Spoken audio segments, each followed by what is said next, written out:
My brother laid down 23 names and told me to call each with the same lie. I had canceled our mother's memorial because I was too emotional to attend. Why would the family member who had shut me out of every planning meeting suddenly trust me with all 23 calls? I crossed out the sentence he had typed and pushed the page back toward him. "I'm not saying that, Paul." He remained standing, although the chair across from me was pulled out. My younger brother had always preferred to stand when he wanted a conversation to feel settled before it began. He was 61 years old, broad through the shoulders, with silver starting at his temples. That morning he wore his print shop polo, the good one with his name stitched over the pocket. "Then use your own words," he said, "but make it clear this came from you." It didn't. He looked toward the phone on my counter, as if it were a tool I was refusing to pick up. Our mother, Evelyn Mercer, had died 6 weeks earlier. She was 87. There had been no mystery and no public tragedy, only the private shock of a person being present on a Tuesday and absent by Wednesday. Paul and I had agreed not to rush a remembrance. At least I thought we had agreed. 3 weeks later, my cousin Marisol asked whether I had chosen a dress for the memorial at the Briar Room. That was the first time I heard the venue's name. Paul had reserved a large event room at the Larkspur Civic Hotel, ordered printed programs, and told relatives he was handling everything because I could not discuss Mom without breaking down. I learned that last part later. At the time, I learned only that the memorial had a date, a stage, a sound system, and a host whose name was not mine. The Briar Room had now been released. Paul wanted me to tell the family I had requested something smaller. "Did you lose the room?" I asked. "That isn't the point." "It is the first point." He made a sound through his nose and finally sat. "The coordinator and I had a misunderstanding about the deposit date." So the room had not vanished because of my grief. It was gone because Paul had missed a deadline. "What date did she give you?" "Elaine, are you going to interrogate me or are you going to help with Mom?" I spent 38 years working for the Regional Telephone Exchange, back when operators still handled calls that did not know where they belonged. Later, I trained customer service teams. The equipment changed, people did not. A frightened person would give you 10 details before the one that mattered. An angry person would ask you to transfer feelings as if they were parcels. My first rule had always been simple: establish the fact that changes the next action. I picked up my phone and called the number Paul had written at the top of his sheet. He reached across the table. "What are you doing?" "Finding out whether the room is available." The coordinator, a woman named Celia Grant, spoke with the tired courtesy of someone who had already explained a thing twice. She said the Briar Room had been held until 5 o'clock the previous Friday. The confirmation she sent Paul stated that deadline. No deposit arrived, so the room had been released to another event. She did not accuse him of anything. She did not mention policy or penalties. She simply told me the room was no longer available. I thanked her and ended the call. That was the first relief of the morning, though it did not feel pleasant. The room had not vanished because of me. It had not vanished because our mother died at an inconvenient time or because grief had made the family careless. Paul had missed a date he had accepted, and then he had driven across town with my name attached to the consequence. "She sent the confirmation to the wrong folder," he said. "She sent it to you. And now we have 23 people expecting an event next Saturday. You have 23 people expecting it." His face changed. Not much. The lines around his mouth went still. "Mom was yours too," he said. That sentence found the tender place. Paul knew it would. I looked down at the list. Aunts, cousins, second cousins, 3 of Mom's former neighbors, and 2 women from the greenhouse where she volunteered every spring. The names were in my handwriting. Paul had photocopied an old holiday call sheet I made years earlier when Aunt Jean was in the hospital. Beside each name, he had added a phone number and a small empty square. 23 boxes waiting for me to make his trouble disappear. "Leave the list," I said. His shoulders loosened because he heard agreement where I had offered none. Start with Marisol. She'll tell the others on that side. I said leave it. I didn't say I would call. He stood again. By noon, Elaine, if people hear nothing, the whole thing falls apart, and they will ask why. Then answer them. He took his keys from his pocket, held them for a moment, and said, if you won't help, you can explain why Mom doesn't get a memorial. After he left, I sat with the page in front of me and listened to the clock above the stove. Silence was never empty to me. I knew the difference between a deadline and someone gathering courage. A deadline had no breath in it. A living silence held weight. That morning, mine felt crowded. I called Marisol. She answered on the second ring. Elaine, honey, Paul just sent something about a venue issue. Are you all right? I'm all right. The Briar Room is no longer available. Oh no, what happened? The deposit didn't arrive by the date Paul was given. There was a pause. So are we moving the time too? I don't know. Paul planned the program. But my solo is still before the family remarks, right? I thought I had misheard her. Your solo? The song Aunt Evelyn liked. Paul said you wanted me to do it right after the opening, before Daniel reads the letters. I never spoke to Paul about a solo. Marisol went quiet. He said it was your idea, she said. Before I could answer, another call came through. I let it go to voicemail.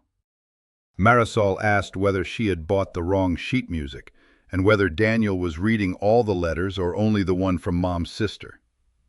Each question belonged to a program I had never seen. I don't know what Paul promised, I said. You need to ask him. But you two are planning this together. No, we aren't. The words sounded colder than I intended. I nearly followed them with something soft enough to restore the old shape of the conversation.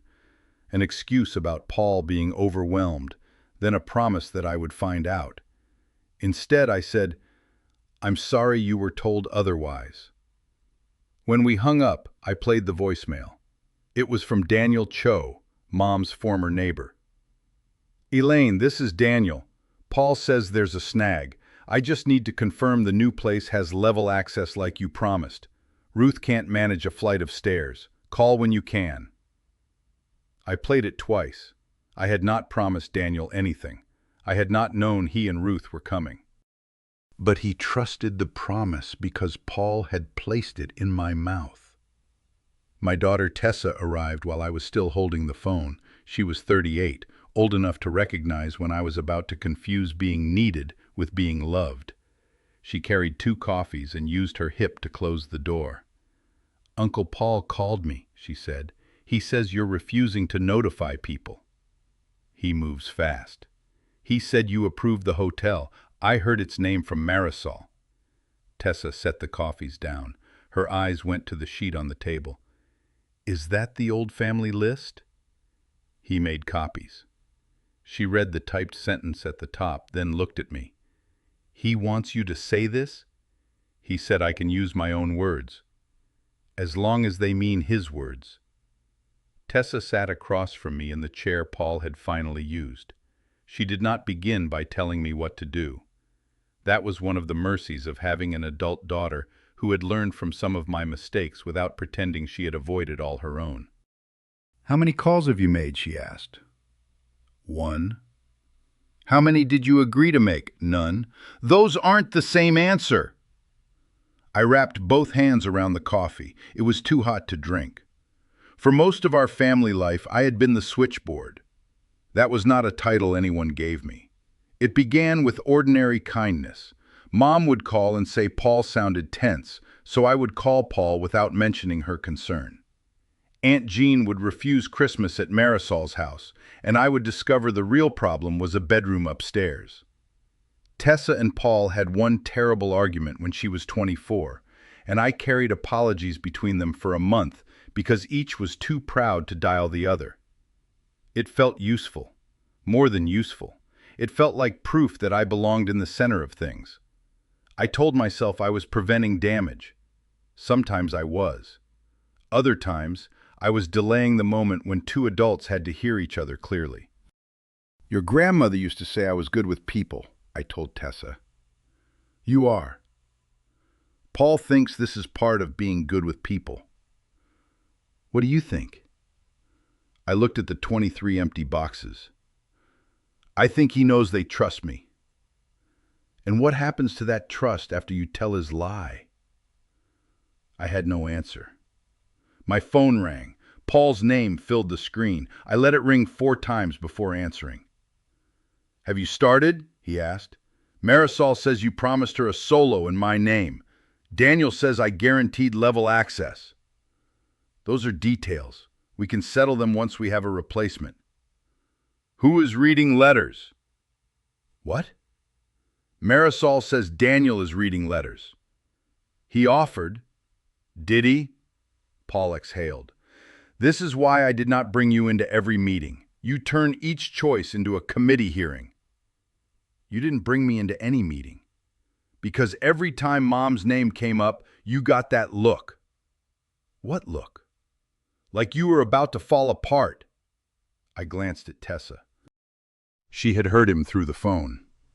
You told people I couldn't discuss Mom. I told them you were grieving. You used my grief to remove me, then used my name to make promises. I am trying to give her a proper memorial. Then why am I being asked to say I canceled it?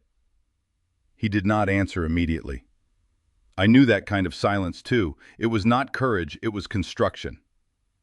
Noon, he said. If the calls aren't made, I will tell everyone you're holding the contact list while I try to fix this. The line went dead. Tessa reached for my coffee and replaced it with the cooler one she had brought for herself. You don't have to decide the whole family today, she said. They expect an answer. Then give them the answer you actually own, which is? You didn't cancel the room. You didn't plan the program. You won't carry messages. That's 3 things. It sounds harsh. Only because they're used to you adding cushions, I smiled despite myself. Your grandmother would have liked that phrase. Grandma also volunteered at that greenhouse for 19 years and never once rented a ballroom. The greenhouse stood behind the Larkspur Neighborhood Center, 3 low glass buildings and a classroom with a concrete floor. Mom started there after my father died. Every March she helped adults start tomato seedlings for the community plots. She was not sentimental about it. She complained about people who drowned roots and stole plant labels. But when her hands became too stiff for transplanting, she still went on Saturday mornings to make coffee and tell everyone what they were doing wrong. A remembrance there would feel like her, Tessa said. I shook my head. If I arrange another place, I am doing exactly what Paul expects, fixing it. Then don't arrange it yet. Ask one question. Is the room available on any later date? That was not rescue. It was information. Before I could make the call, I wanted to speak to Paul in person. I drove to Mercer Quickprint just before closing. The shop had belonged to him for 17 years. He was good at it. He remembered repeat customers' paperweight, caught spelling mistakes, and could make an ordinary church bulletin look cared for. His problem was not incompetence. His problem was that he wanted the visible part of care and kept assigning the invisible part to someone else. He was trimming a stack of cream programs when I entered. I picked one up. In loving memory of Evelyn Mercer, it said across the top. Beneath a photograph of Mom at 70, smiling against a blue wall, were the words, hosted with love by her son, Paul Mercer. My name appeared on the back beneath family. There were blank spaces in the program where speakers' names should have been. You printed these before the room was confirmed, I said. The room was confirmed. It was held. I had every reason to believe the hotel would work with me. Did you have every reason to tell Marisol I promised her a solo? He put down the paper cutter handle carefully. She wanted to sing. Daniel wanted to read. Ruth needed access. Everybody wanted something. I told them what kept them calm. In my name. Because they listened to you, there it was. Not an accident, not a folder problem, a method. Call them yourself, I said. Tell them the room is gone. Tell them which promises you made. And let them tear me apart when I am the only one who has done any actual work? He swept one hand toward the programs. Boxes sat behind him, candles, printed photographs, name cards, a guest book. He had done work. I could see why he resented the ease with which people brought their feelings to me while asking him to move chairs. You did this, I said, touching the program. I didn't. Exactly. Mom called you for everything. Every worry, every ache, every little disagreement. I handled her gutters. I took her car in. I changed the lock after she lost her keys. But when family talks about who was close to her, they say your name. His voice had lowered. For the first time that day, I heard the hurt beneath the arrangement. You wanted to host because you loved her, I said. Yes, and because you wanted people to see that you loved her. His eyes moved away. Those can both be true, I said, but neither lets you borrow my voice. Easy for you to say. You already have their trust, not after 23 lies. He turned his back and began aligning the programs into a clean stack. I have the shop, he said. We can set up here, 50 chairs if I move the front displays. Next Saturday, same time. I will announce it tonight. There are steps at the front, 4 steps. Ruth can't manage them. There's a loading entrance. Did you ask whether she wants to enter through a loading door? He slapped the stack against the counter. This is what I mean. Nothing can simply be solved with you. People aren't print orders. And feelings aren't a profession, Elaine. The words landed cleanly. Paul looked sorry almost at once, but not sorry enough to take them back. I set the program down. I will tell the family one thing, I said. I did not cancel the Briar Room, and I did not approve your shop. After that, if someone has a question about your promise, I will send them to you. So you are going to embarrass me? No, I'm going to stop explaining you. I left him standing among 50 cream programs with one host and no settled speakers. By the time I reached home, Paul had posted in the family message thread. Due to Elaine's concerns and the hotel's inflexibility, I am saving Mom's memorial by moving it to Mercer Quickprint. Elaine has the full contact list and will confirm details individually. For a few seconds, my hands shook. Anger would have been easier. Anger gives you a clear instruction. Strike back. Correct every word. Expose every earlier offense. What I felt was older and less useful. I felt the old panic that came whenever two people I loved were about to dislike each other, and I had not yet found the sentence that could prevent it. Messages appeared under Paul's announcement. Marisol, what about the music? Daniel, please confirm accessible entrance. Ruth, I was told 2, but the post says 4. Aunt Celia, Elaine, call me. I typed a paragraph, deleted it, typed a longer one. Tessa, reading over my shoulder, said, You're defending yourself to people who haven't asked you a direct question. They are asking. They're putting your name at the end of requests meant for Paul. I deleted the second paragraph. Then I wrote, I did not reserve or cancel the Briar Room. I did not plan the program, and I have not approved the print shop location. Please ask Paul directly about promises he made.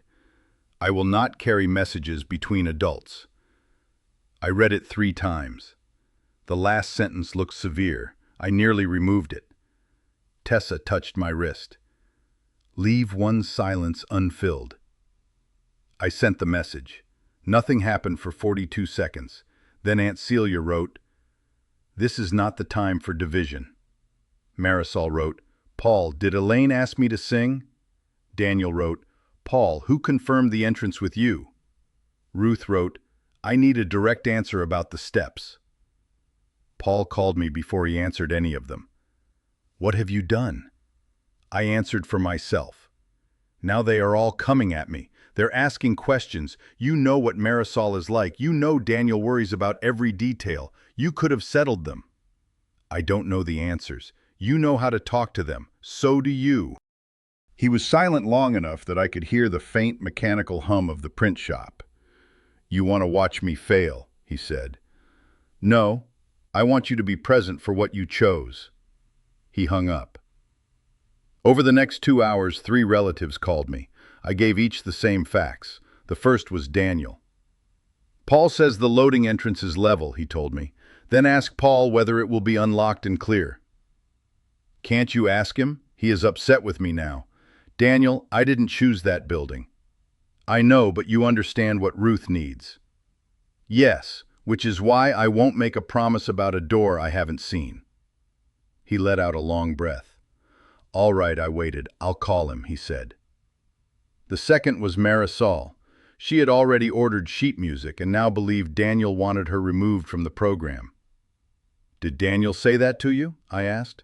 Paul said Daniel thought the song would run long. Then you need to ask Daniel. Why are you being so formal? The question hurt more than her accusation. Because I have spent years making guesses sound like messages, I said. This is family. Yes. Aunt Evelyn would hate this. There are sentences that families keep ready because they work on the oldest wound. Mom would hate this. Dad would be ashamed. Think of the children. After enough years, no one needs to explain what this means. It means your refusal, never the demand that caused it. Maybe she would, I said. I still won't tell Daniel what you think or tell you what he thinks. Marisol hung up. The third caller was Aunt Celia, Mom's 82-year-old sister. She did not ask about the time or the room. Your mother kept you two together, she said. Sometimes. Now it is your turn. Why mine? Because Paul runs hot. That isn't an answer. Because you're better at it. At last, someone said the quiet part without malice. I closed my eyes. Being better at carrying something doesn't make it mine, I said. Celia's breath caught. I knew I had hurt her. I also knew that if I rushed to repair the hurt, we would return to the same place. I love you, I said. You can call Paul about his event. You can call me if you want to talk to me. She ended the call politely. I sat alone for several minutes after that. Tessa had gone home to feed her cat and return emails. The apartment seemed larger without another person's attention in it. I thought about calling Aunt Celia back. Instead, I called Nadine Brooks at the neighborhood greenhouse. Nadine remembered Mom. Everyone did, she said, especially anyone who once put an unlabeled tray near Evelyn Mercer's seedlings. When I asked about the classroom, I made myself speak slowly. I am not booking anything today, I said. I only want to know whether a small family remembrance could fit on a later Saturday. How small? I don't know yet. That's an honest answer. She checked the calendar. The classroom was available 3 Saturdays after Paul's date. It held 30 people without crowding. The entrance was level. Nadine could hold the time for 48 hours, but I would need to call back if we wanted it. No rush beyond that, she said, and no need to make it fancy. Evelyn never did. The offer loosened something in my chest. Not because the problem was solved, it wasn't. Because next Saturday was no longer the only door in the building. I thanked her and wrote the date on a clean piece of paper. Paul posted another message that evening. The replacement memorial is confirmed for Saturday at 4. Elaine and I are united in honoring Mom. Program to follow. I stared at the word united. This time I did not write a correction in the thread. I called him. Remove my name from that message, I said. It is already sent. Then correct it. I am not feeding this spectacle. You created the post. And you created a family interrogation. There is a room at the greenhouse 3 Saturdays later. I have not reserved it. If the family wants a remembrance there, we can discuss it directly. We? Everyone, he laughed once. You want a committee after all. I want one conversation where nobody has to call me afterward to learn what someone else said. That will be chaos, maybe. And who runs it? No one. That frightened me as I said it. I did not know whether 13 people would talk over one another or whether Paul would attack me until everyone retreated. I knew only that private routes had allowed him to give each person a different map. I posted an invitation to a family call the next evening. I wrote that joining was optional. The purpose was to decide whether there would be a remembrance at the greenhouse on the later date. Questions about promises should be addressed to the person who made them. I would speak only for myself. Within an hour, 14 adults agreed to join. Paul wrote, "Good. I will finally explain what Elaine has done." That night, I drafted a defense. 4 pages. I wrote about the meetings I had been excluded from, the program with my name on the back, the calls I had handled all my life, the years I spent taking Mom to appointments while Paul cleaned gutters and believed no one noticed. In the morning, Tessa read the first page. "This is true," she said, but if you read all this, you will make yourself responsible for convincing everybody. Shouldn't they know? What do they need to know to make the next choice?" She had stolen my old operator question and handed it back to me. I took a red pen and reduced 4 pages to 3 sentences. I did not plan or cancel the Briar Room. I did not authorize promises in my name. I will not explain one adult to another. Tessa watched me fold the longer pages. "There's something I need to tell you," she said. Her voice changed enough that I put down the pen. "I stopped telling you when I was angry with Uncle Paul," she said. "Not because I don't trust you, because every time I told you something, you made it your next job. You'd call him carefully, then call me back with what he probably meant. I would end up feeling sorry for both of you and still wouldn't have spoken to him." I was trying to help. I know. Did it make things worse? Sometimes it made them last longer. I looked at the pages in my hands. My own good intentions were not the same as Paul's lie. I knew that. Tessa knew it too. But intention did not erase pattern. I had made a home inside the family's unfinished conversations, and then wondered why I was always tired. What should I have done? I asked. Listened, then asked whether I wanted comfort or help, and if I wanted something from him, told me to call him. I can do that. Can you let me be unhappy if I don't? That was the harder question. I can learn. The family call began at 7 the next evening. I sat in my living room with the 3 sentences beside me. Tessa sat at the far end of the sofa. She was there as my daughter, not my representative. The joining tones arrived one after another. Marisol, Daniel and Ruth on one phone, Aunt Celia, 2 cousins from Cincinnati. Nadine joined only for the first 5 minutes to answer basic questions about the greenhouse room, then left. Paul joined before everyone else and began speaking while names were still appearing. "I want to start by saying none of this confusion was necessary," he said. "I had a complete memorial planned until Elaine raised objections and the hotel pulled the room." My body moved before my mind did. I leaned toward the phone, ready to explain. Tessa did nothing. She did not touch my arm. She only looked at the 3 sentences. I waited until Paul stopped. "The room was released because the deposit did not arrive by the stated deadline," I said. "I did not plan or cancel it." "That's a technical version," Paul said. "The larger truth is that I was doing this without support." Marisol spoke. "Did Elaine ask you to put me first on the program?" "We discussed that as an option. You told me it was her one request. It would have mattered to her." "It didn't come from me," I said. Daniel entered next. "Did Elaine guarantee us a level entrance?" "I told you we would accommodate Ruth. You said Elaine had checked it." "The loading entrance is level." Ruth's voice was quiet. "You told me the front entrance was level, Paul." "I may have said entrance. There is a level entrance. A cousin named Ben asked why he had been promised the opening prayer if Paul had told Aunt Celia there would be no formal prayer. Marisol said she had been promised 7 minutes, while Daniel had been told the entire music portion was 5. Another cousin believed the gathering started at 2 because Paul wanted her to arrange photographs before guests arrived. Ruth had been told 4. Aunt Celia thought she and Paul were welcoming everyone together. The cream program beside Paul, wherever he was sitting, named him alone. The call did become chaotic. But it was not random chaos. Each question had a destination now.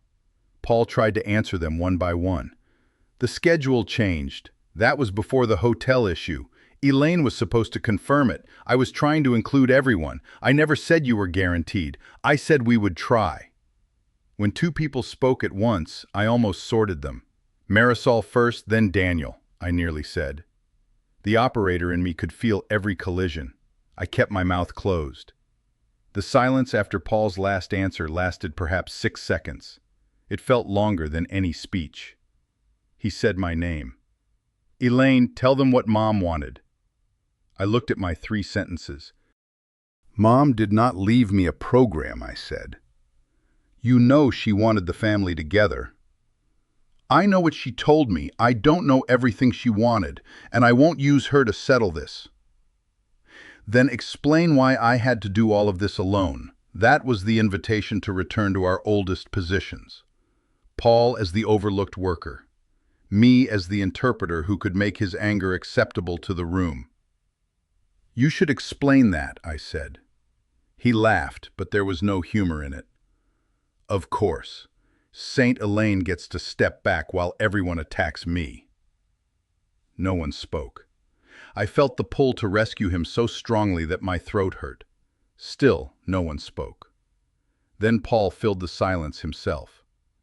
Fine. Yes, I told people what they needed to hear, because otherwise nobody commits. Marisol wants a song, Daniel wants ramps, Celia wants to be treated like she's in charge. Every one of you called Elaine first for years, and she got to be the caring one while I did the work. I wanted one day where people saw that I was the son who showed up. I thought Elaine could smooth out the details because she always does. The call became perfectly still. There was no document to reveal, no recording to play. Paul had not been tricked. He had been given his own choices and enough silence to place them in. Aunt Celia spoke first. You could have asked me to welcome people, she said. You didn't have to tell me it was already decided. Daniel said, and you could have told me the building had steps. Marisol said nothing for a while. Then she said, I don't want to sing at the print shop. Paul inhaled sharply. So Elaine gets what she wants. I haven't said what I want yet, I replied. I told them about the greenhouse classroom. 3 Saturdays later, level entrance, 30 people, no printed program yet, no assigned speakers. I told them Nadine could hold it only until the next evening, so anyone who wanted it should answer directly in the thread. Anyone who did not want it could decline without sending a reason through me. Are you hosting? Marisol asked. No. Is Paul? He can answer for himself. There was another silence, smaller this time. Marisol said, Then I'm asking you directly. Is that an invitation from you? Yes. All right. I would like to come. I won't assume I'm singing. Daniel said he and Ruth would come if the entrance remained as Nadine described. He would confirm with Nadine himself. Aunt Celia said she needed time. 3 cousins declined during the call. 2 said they might still go to Paul's shop next Saturday because they had already arranged travel. No army formed behind me. No one declared Paul a monster. The family simply stopped letting one person speak for everyone else. That was enough. After the call, Paul rang me privately. You humiliated me, he said. I gave you the call you agreed to join. You knew what would happen. I knew people would ask you questions. You sat there while they piled on. I answered when someone asked about me. Tell them I misspoke. Tell them grief got the better of me. If that is what you believe, tell them. They won't hear it from me the way they hear it from you. I know. He went quiet. This silence was grief. I could hear that now. Anger too, but grief beneath it. I did show up for her, he said. You did. You make it sound like none of it counted. It counted. The gutters counted. The car counted. The new lock counted. The lie counts too. He ended the call without saying goodbye. Over the next 2 days, 11 relatives withdrew from the print shop gathering. 2 still went. Paul canceled the host video and put the cream programs in a back room. I know because he told Tessa, and Tessa told him that if he wanted me to know something, he needed to tell me himself. That was the first time she practiced the boundary without asking my permission. Paul did not call. I confirmed the greenhouse room after 17 adults answered for themselves. Nobody voted on themes. Nobody appointed a master of ceremonies. Nadine asked for one contact person for the room, and I agreed to be that person for practical questions only. When Marisol asked who should speak first, I said, "Ask the people who want to speak." She sounded annoyed.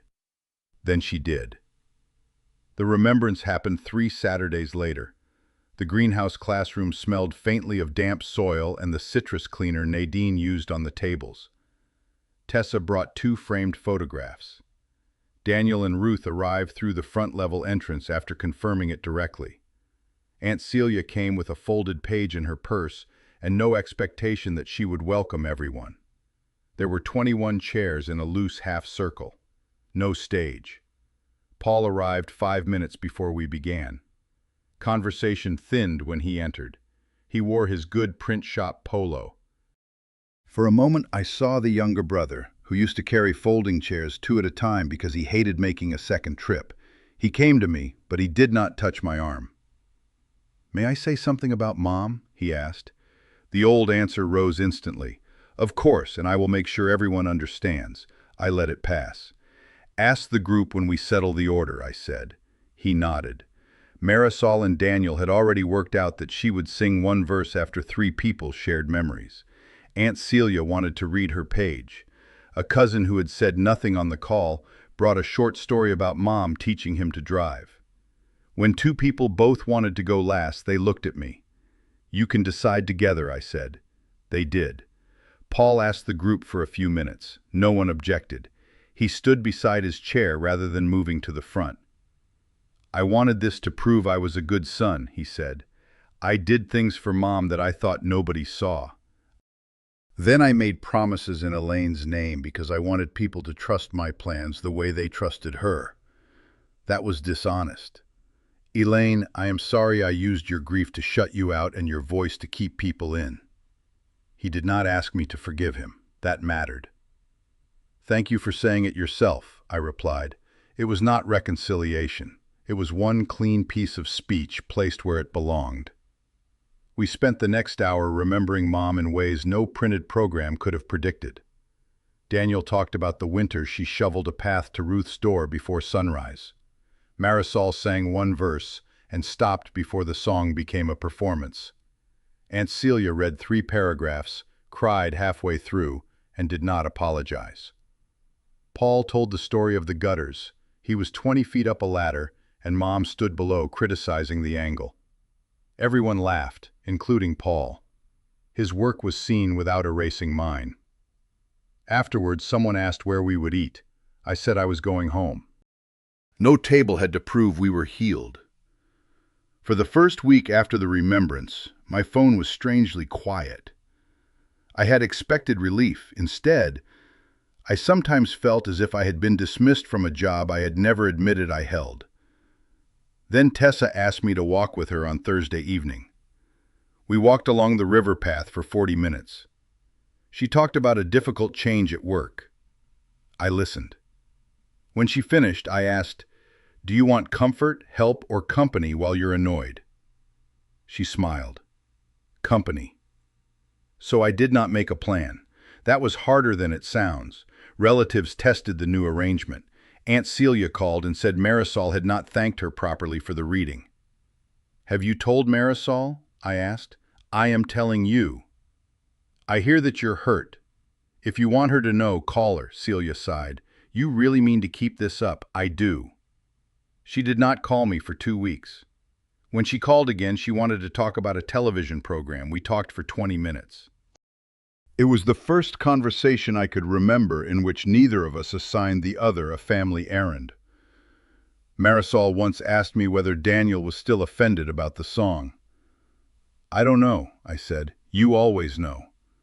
"I used to guess." She laughed reluctantly. "Fine, I'll ask him." Some relationships became thinner. Two cousins stopped calling almost entirely when I stopped providing updates about everyone else. That hurt. I had to admit that part of what I called closeness had been access to information. Other relationships became more real. Tessa and I kept walking on Thursdays. Sometimes we spoke about Paul, often we did not. I learned the names of 3 people in her office whom I had somehow never heard about because our conversations used to be crowded with family repairs. Paul sent me a message a month after the memorial. "I'm sorry this got so out of hand. Can you explain to Tessa that I never meant to involve her?"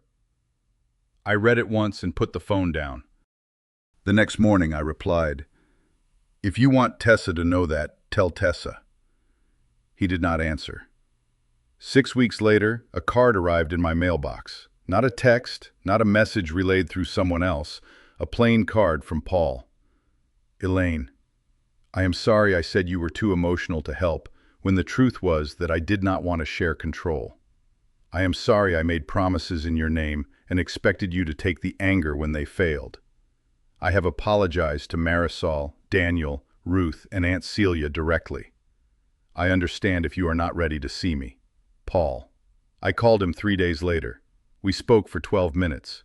I did not tell him everything was fine. He did not ask to come over. He told me he had recycled most of the programs and kept one because he wanted to remember exactly what he had done. I did not turn the program into a lesson for him. It was his object to manage. "Could we talk again sometime?" he asked. "You can call me next Sunday." "All right." He called the next Sunday. Then missed the Sunday after that without asking anyone to excuse him. The 3rd week he called and said, "I said I would call last week and I didn't. I'm sorry." That apology counted because it named the small failure while it was still small. 6 months after the group call, Marisol organized a Saturday volunteer morning at the greenhouse in Mom's memory. She asked whether I wanted to participate. "Participate or coordinate?" I asked. "Participate," she said. "Nadine has the room, Daniel is bringing labels, I have the volunteer list." When Tessa and I arrived, Marisol stood by the entrance with a clipboard. One volunteer was late. I felt the familiar readiness move through me. I knew his name. I knew who had invited him. I could have found his number in less than a minute. Marisol looked at the empty line, took out her own phone, and called him. "I've got it," she told me. "You go inside." It was a small promise, kept without ceremony. I walked into the greenhouse with Tessa beside me. My hands were empty. No list. No messages waiting to be softened. Around me, adults were speaking in their own voices, sometimes awkwardly, sometimes late, sometimes without the words I would have chosen for them. For years, I had mistaken the noise passing through me for proof that I belonged. That morning, nobody needed me to carry the room. They simply made room for me in it.